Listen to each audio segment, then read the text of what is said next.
ॐ अज्ञानतिमिरान्धस्य ज्ञानञ्जनशलाकया चक्षुरुन्मिलितं येन तस्मै श्रीगुरुवे नमः। ॐ नमो भगवते वासुदेवाय। ॐ नमो भगवते वासुदेवाय। ॐ नमो भगवते वासुदेवाय। श्रीमद् भागवतम तीसरा कैंटो 8वां अध्याय और 19वां श्लोक हम सुन रहे हैं भागवतम मैत्रेय मुनि द्वारा। उसमें हमने सुना किस प्रकार से गर्भोदकशाही विष्णु के नाभि से कमल उत्पन्न होता है, जो कि बहुत ही विराट है। और उस कमल के ऊपर ब्रह्मा जी उत्पन्न होते हैं और ब्रह्मा जी अपने बारे में जानकारी प्राप्त करना चाहते हैं कि मैं कौन हूँ, कहाँ से आया हूँ, कहाँ जाना है, करना क्या है। और वो इस जिज्ञासावश जानने की कोशिश करते हैं कि मैं कहाँ हूँ। तो देखते हैं कमल की नाल है, उसके ऊपर मैं हूँ और उसके नीचे जल ही जल है और कुछ दिखता नहीं है। तो वो जानने का प्रयास करते हैं कि इस जल के नीचे कोई तो मेरा सोर्स होगा। हाँ, तो इस प्रकार से वो सोचते सोचते क्या करते हैं, सुनते हैं।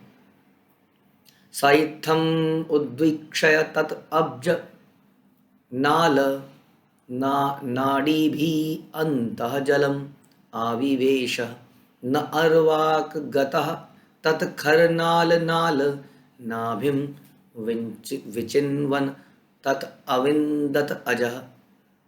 और इस तरह विचार करते हुए ब्रह्मा जी कमल नाल के रंध्रों छिद्रों से होकर जल के भीतर प्रविष्ट हुए।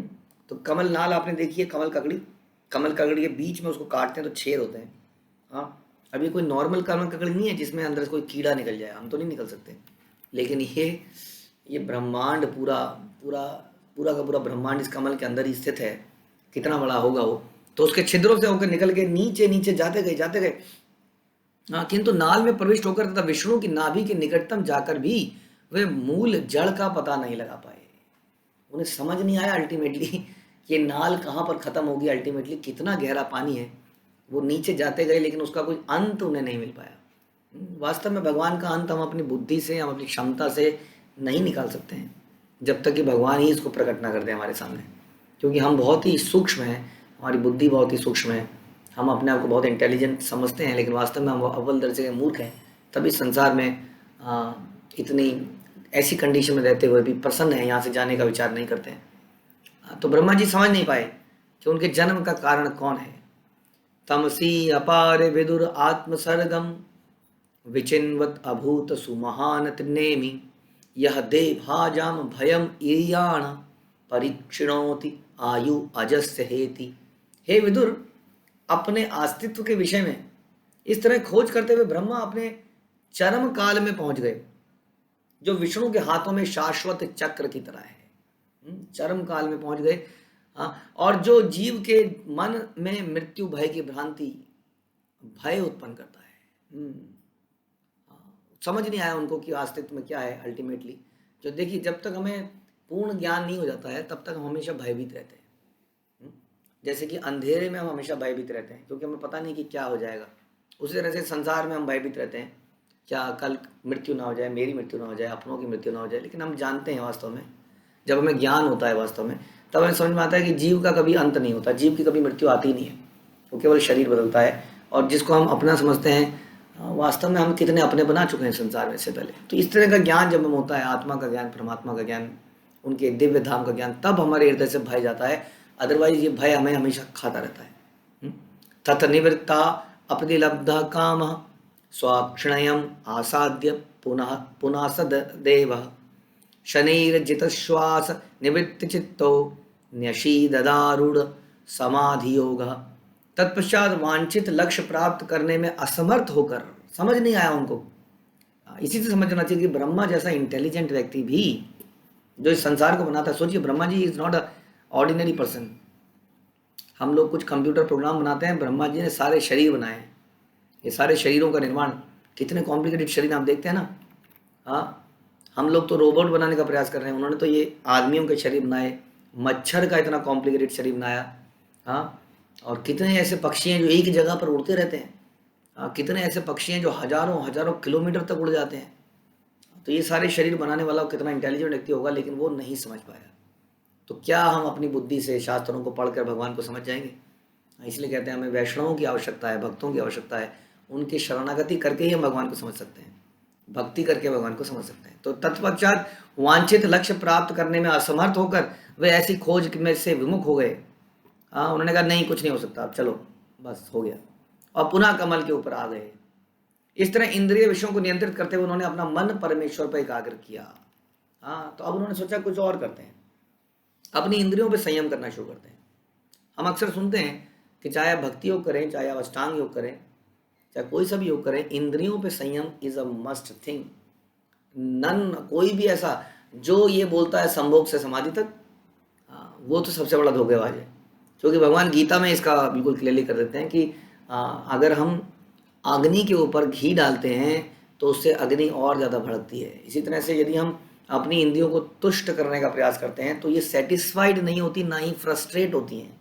ध्यान रखिए, आपने सुनी होगी अपनी कथा नारद मुनि और दक्ष प्रजापति की। तो दक्ष प्रजापति ने 10,000 पुत्र पैदा किए और 10,000 पुत्रों को नारद मुनि ने ज्ञान दिया और वो सारे गृहस्थ जीवन में जाने से मना कर दिया, ब्रह्मचारी बन गए। तो दक्ष प्रजापति को बड़ा क्रोध आया, लेकिन वो चुप रह गए। दक्ष प्रजापति ने 1,000 और पुत्र पैदा किए और उन पुत्रों को भी तपस्या के लिए उसी जगह पर भेज दिया। नारद मुनि वहाँ पहुँचते हैं और उनको भी ज्ञान देते हैं, और इस बार ये भी के सारे ब्रह्मचारी बन जाते हैं। तो बाद में दक्ष प्रजापति ये बोलते हैं कि तुम्हारी जो फिलॉसफी, तुम नारद तुम मूर्ख हो एक नंबर के, तुम जानते भी हो ये सन्यास गलत सन्यास है। सन्यास कैसे होना चाहिए? खा के पी के भोग करके जब आदमी छक जाता है तब जो सन्यास है वो सही सन्यास है। हाँ, तो ये बात गलत नहीं है टोटली, लेकिन ये कहना कि सारे लोगों को ये करने की आवश्यकता है, ये गलत है। ये बात सही है कि संसार में जब हम भोग करते हैं, भोग करते करते करते हम अल्टीमेटली किसी ना किसी, जो भी थोड़ा सा समझदार व्यक्ति होगा वो सोचेगा इस बारे में कि यार मैं कर क्या रहा हूँ, ये मुझे मिल क्या रहा है, इतनी मेहनत कर रहा हूँ, वास्तव में क्या है, व्हाट इज दिस ऑल, इस संसार में क्या है, दुखी दुख तो है।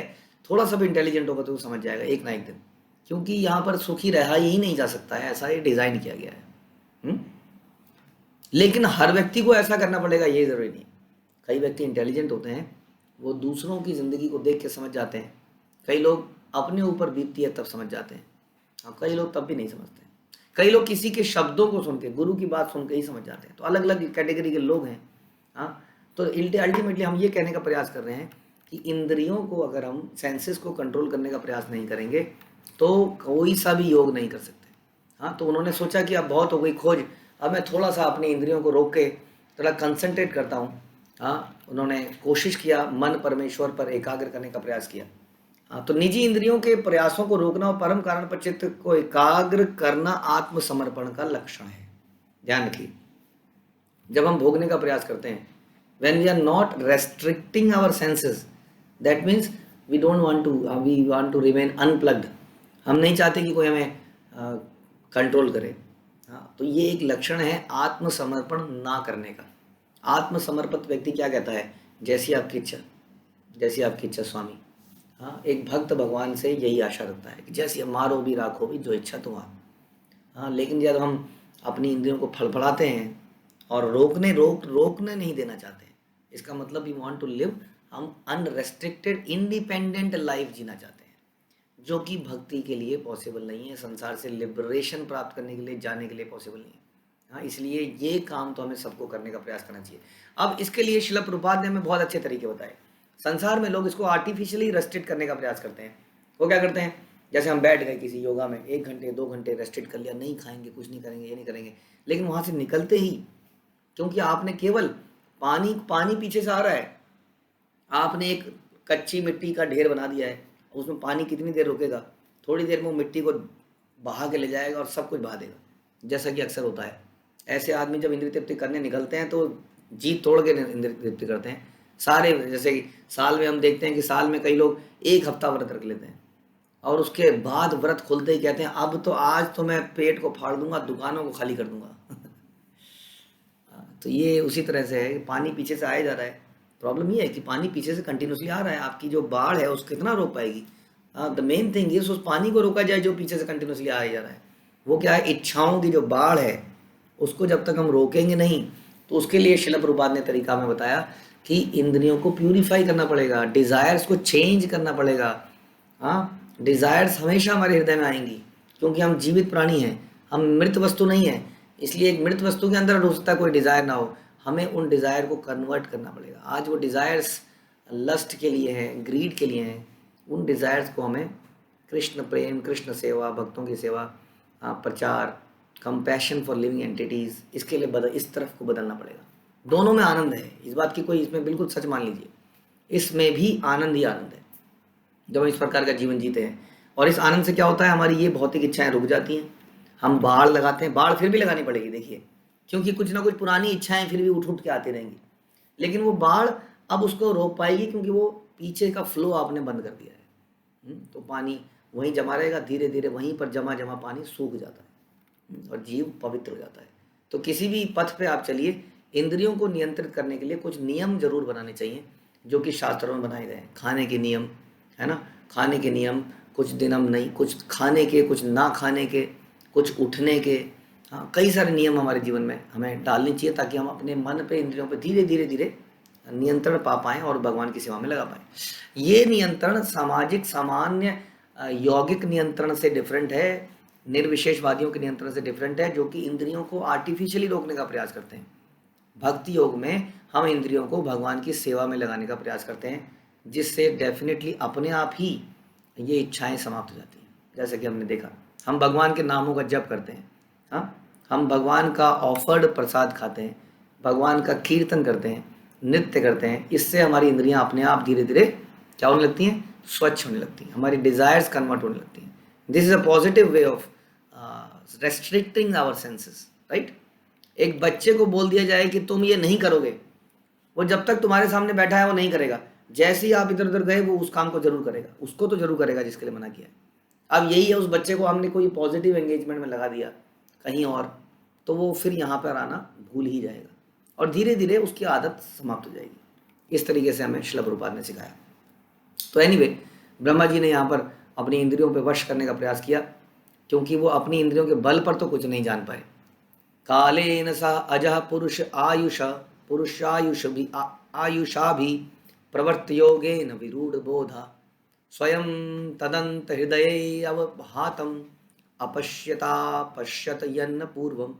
अपने 100 वर्षों के बाद जब ब्रह्मा का ध्यान पूरा हुआ, तो उन्होंने वांछित ज्ञान विकसित किया।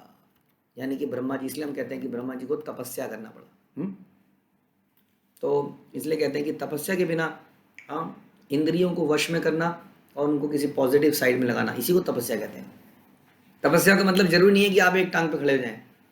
यदि आप सवेरे जल्दी उठते हैं और भगवान का नाम का जप करते हैं, तो आप इंद्रियों को कंट्रोल करके भगवान की सेवा में लगा रहे हैं, इसको भी हम तपस्या कहते हैं, क्योंकि इसमें भी अपने अपनी नींद की आहुति दी है ना। तो इस प्रकार से बहुत सारी आहुतियाँ हम लोगों को देनी होती हैं रेस्ट्रिक्टेड लाइफ जीने की, और इसमें आनंद है, ध्यान रखिए। अनरेस्ट्रिक्टेड लाइफ में भी हम रेस्ट्रिक्टेड ही हैं। कई तरीके से हम एग्जाम्पल देते हैं आपको। एक व्यक्ति अगर अनरेस्ट्रिक्टेड लाइफ जीना चाहता है, तो कई सारे रोग, प्रकृति ऐसी बनाई गई है, प्रकृति में आप अनरेस्ट्रिक्टेड सेक्स करते हैं तो आपको एड्स की बीमारी होती है, आप अनरेस्ट्रिक्टेड तंबाकू वगैरह लेते हैं तो आपको cancer, liver damage, liver cirrhosis, न जाने क्या क्या चीज़ हो जाती है। तो प्रकृति बनाई ऐसी गई कि जहाँ आपने अनरेस्ट्रिक्टेड किया वहीं पर आपको रेस्ट्रिक्ट कर दिया जाता है, और जहाँ आप रेस्ट्रिक्टेड रहे वहाँ आप अनरेस्ट्रिक्टेडली चल सकते हैं। तो ब्रह्मा जी ने अपने आप को रेस्ट्रिक्ट किया, ध्यान लगाया, तपस्या करी, तो 100 वर्षों तक, बहुत लंबा, ब्रह्मा जी के 100 वर्ष काफ़ी लंबे आयु हो गई। तो उन्होंने वांछित ज्ञान विकसित किया, जिसके फलस्वरूप वे अपने ही भीतर हृदय में परम पुरुष को देख सके, जिन्हें वे इसके पूर्व महानतम प्रयास करने पर भी देख नहीं पाए थे। यस, तपो दिव्यम इसलिए कहते हैं, हमें दिव्य तपस्या करनी चाहिए। लेकिन ध्यान रखिए, ये तपस्या सतयुग या उसके है ना उस समय की है। कलयुग में ये तपस्या पॉसिबल नहीं है। हर युग के लिए युग धर्म अलग बनाया गया है। कलयुग में, सतयुग में जिस प्रकार से तप था, द्वापर में उसी प्रकार से यज्ञ हुआ, त्रेता में यज्ञ हुआ, द्वापर में विग्रह की अर्चना हुई, और कलयुग में हरिनाम हुआ। हाँ, तो ये हरिनाम के माध्यम से हम वही फल उठा सकते हैं। जब हम हरिनाम करेंगे तो इसी प्रकार से भगवान हमारे हृदय में इस ज्ञान को प्रकाशित कर देंगे। तो ब्रह्मा जी ने जब इतना लंबी चौड़ी तपस्या करी तो उनको ज्ञान प्राप्त हुआ, वो समझ पाए, और उन्होंने ब्रह्म संहिता लिखी। उस ब्रह्म संहिता के हर पैराग्राफ में वो लिखते हैं, गोविंदम आदि पुरुषम तमहम भजामि। हर पैराग्राफ की अंतिम लाइन क्या होती है? गोविंदम आदि पुरुषम, यानी कि ये सार है। इतने सालों तक जो उन्होंने तपस्या करी उसका सार उनको ये समझ में आया, गोविंदम आदि पुरुषम। और यही सार हमें बहुत ही सरल भाषा में, सरल तरीके से कुछ ही दिनों में हमारी परंपरा ने बता दिया और हमें भी समझ में आ गया। ये फायदा होता है जब हमारे गुरुजन आचार्य जन इतनी तपस्या करके ये निष्कर्ष प्राप्त करते हैं, तो इस निष्कर्ष को वो हमें बड़ी आसानी से दे देते हैं। हाँ, लेकिन फिर भी वो हमारे हृदय में तब उतरता है जब हम गुरु के प्रति समर्पित होते हैं, श्रद्धा रखते हैं। तो ये लाभ होता है पुराने लोगों की तपस्या के लिए। हर किसी को सेम रिसर्च करने की आवश्यकता नहीं है। महाजन ये न पथा सगंधा, जब महाजनों ने कोई रास्ता इतना तपस्या करने के बाद, इतनी मेहनत करने के बाद बनाया है, हमें उस रास्ते पे केवल चलना मात्र है। तो उस पर चलने के लिए आप समर्पित होइए, श्रद्धा रखिए, तो ब्रह्मा जी के निष्कर्ष हमारे हृदय में तुरंत उतर जाएंगे और हम भी बोलेंगे गोविंदम आदि पुरुषम तम हम भजामि। श्रील प्रभुपाद की जय। ग्रंथराज श्रीमद् भागवतम की